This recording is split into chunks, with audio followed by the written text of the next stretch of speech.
Hello बच्चों, मैं हूं हर्षित, आपका अपना हिंदी भाषा का अध्यापक।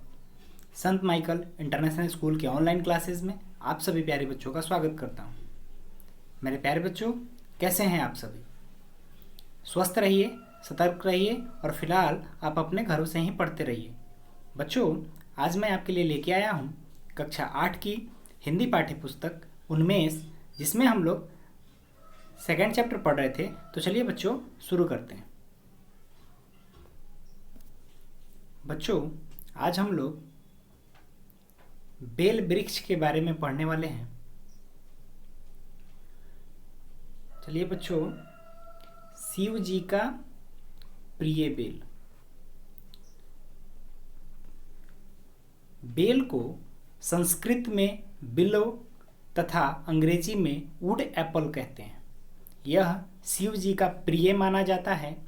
इसके पत्ते शिव जी के पूजन में चढ़ाए जाते हैं, इसीलिए अधिकतर शिव मंदिर के पास इस वृक्ष को अवश्य लगाया जाता है। बंगाल में दुर्गा पूजा के दिनों में दुर्गा देवी को बेल की एक शाखा जो उत्तर पूर्वी दिशा के पेड़ से लाई गई हो से स्पर्श से जगाया जाता है। बिहार की लोक कथा में एक लोकोक्ति है कि गंजे सिर के साथ बेल के पेड़ के नीचे नहीं जाते। माना जाता है कि बेल का फल गंजे सिर की ओर आकर्षित होता है और उस पर गिरने से अपने आप को रोक नहीं पाता। एक और कहावत है, अगर बेल का फल पका है तो इससे कौवे को क्या? बेल का फल इतना कठोर होता है कि कौवे की चोंच उसमें नहीं घुस सकती।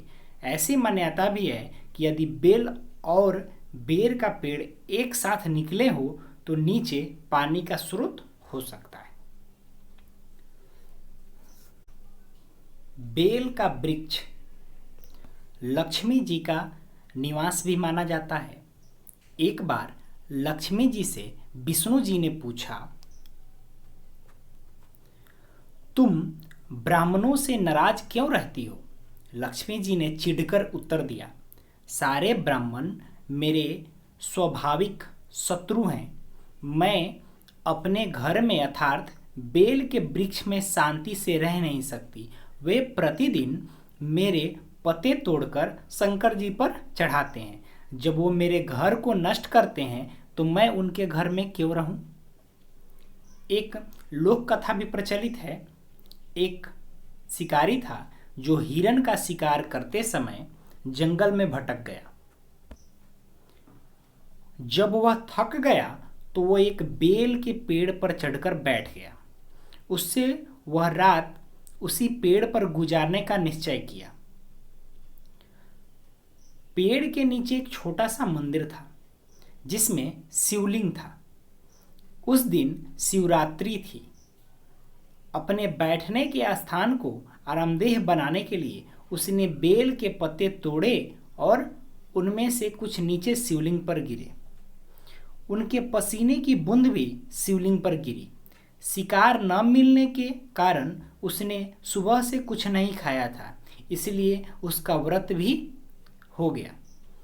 शिवरात्रि की पूजा की सारी क्रियाएं पूरी हो गई। बेल के गुद्दे का शरबत बहुत स्वादिष्ट होता है। पेट के रोगों में यह बहुत लाभदायक होता है। इसके जड़ें ज्वर को उतारने के लिए इस्तेमाल की जाती हैं।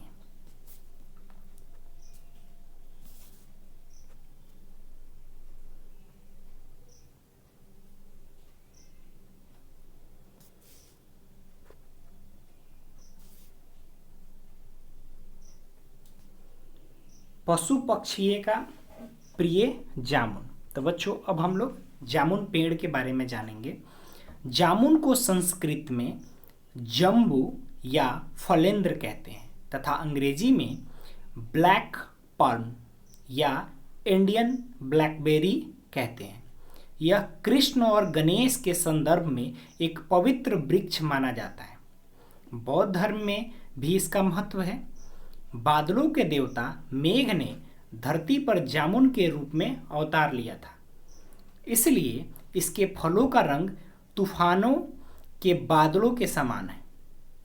इसके पत्तों से बंधनवार बनाकर लोग घर के प्रवेश द्वार पर लगाते हैं, जिससे वैवाहिक जीवन सुखी रहे। इसे भी अक्सर मंदिरों के पास लगाया जाता है। ब्राह्मणों को भोजन इसकी छाया में खिलाया जाता है। वनों में अपने आप उगने वाला यह वृक्ष पशु पक्षियों का प्रिय भोजन है। पंचतंत्र की उस प्रसिद्ध कहानी से, जिसमें बंदर अपने मित्र मगर को जामुन का फल खिलाता है, लगभग सभी परिचित होंगे। जामुन का पेड़ विशाल होता है। इसके पत्ते टसर रेशम के कीड़े खाते हैं, जिसके फल सभी जीव जंतु खाते हैं। इसके फलों से शरबत और सिरका बनाया जाता है। इसके बीजों से डायबिटीज की औषधि भी बनाई जाती है।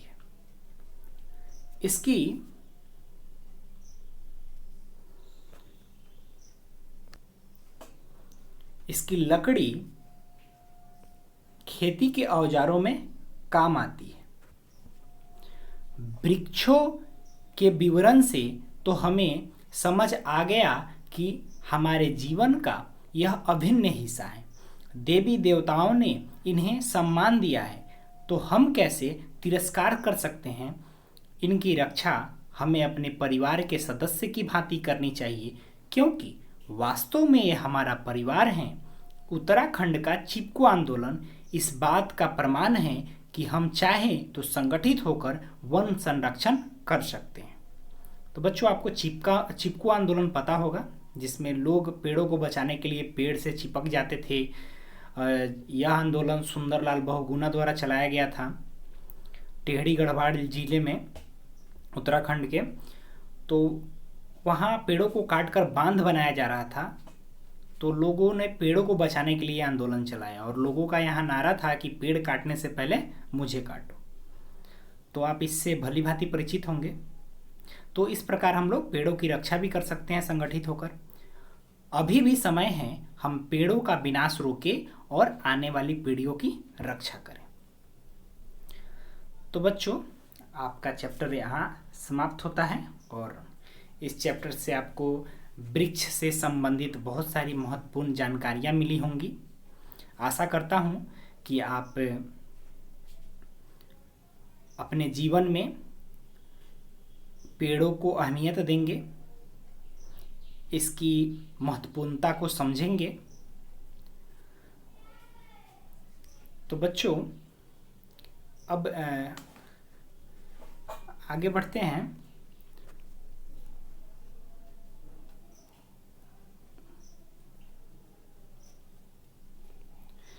यहाँ कुछ शब्द विशेष दिए हुए हैं, जिनको मैं इसका व्याख्या कर देता हूँ।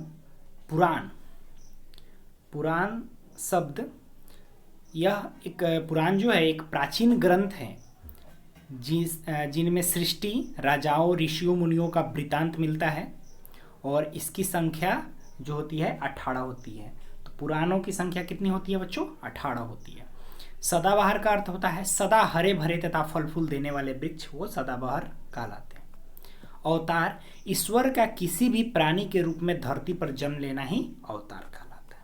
तो क्लियर हो गया होगा बच्चों। और यहाँ पे कुछ शब्द हैं जिसका आप श्रुति लेख लिख सकते हैं और अभ्यास कर सकते हैं। तुलनात्मक, वनस्पति, स्वादिष्ट, कुल्हाड़ी, वन संरक्षण, उत्तराखंड। बच्चों, आज का होमवर्क है, आपने सेकेंड चैप्टर में सबसे पहले पिछले क्लास में ही मैंने आपको दिया था, शब्द पिटारा आपको करने थे सेकेंड चैप्टर में, तो आप लगभग बच्चों ने कर लिया था। बच्चों, अब आपको यहाँ प्रश्न करने हैं मुख से। तो मुख से यहाँ पे 3 प्रश्न दिए हुए हैं, जिसे आप पूरा कर लेंगे। उसके बाद में बच्चों रिक्त स्थानों की पूर्ति लेखनी से दिया हुआ है, इसको भी आप पूरा कर लेंगे। तो ये आपका दोनों आपका होमवर्क है, इसे कर कर आप मुझे पिक भेजेंगे। तो बच्चों, आज के क्लास में इतना ही। मिलते हैं हमारे नेक्स्ट क्लास में, तब तक के लिए दीजिए मुझे इजाज़त। धन्यवाद।